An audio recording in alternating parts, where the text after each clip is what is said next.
1964-cü il idi. Aprel ayının 27-si. Yaşıl renkli olan birin her akşam bizim məhəllənin qarşısında dayandığını görürdüm.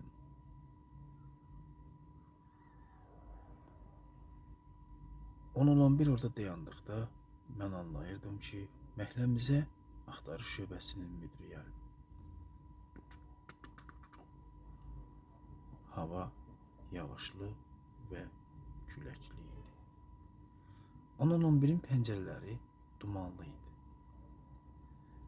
İçərisində adam oturmadığına əmin değildim. Çünki həmin günü inspektor deyəsən yuxarı çıxmışdı. Mərtəbəsinin ışığı yanlı idi. Bilirdim ki, 100% maşının içində heç kəs yoxdur. Lakin nəyə görə maşının ışıqları yanlı və pəncərəsi dumanlı idi? Bəlkə də o onu bilərəkdən qoymuşdu. Heç kəs ondan şübhələnməsin.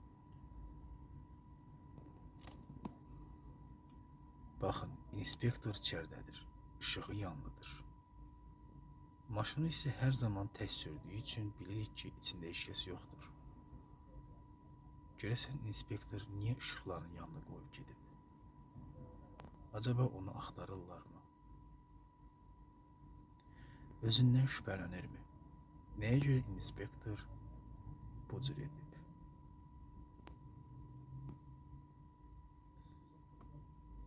Bilənlər varsa kommentdə yazsınlar.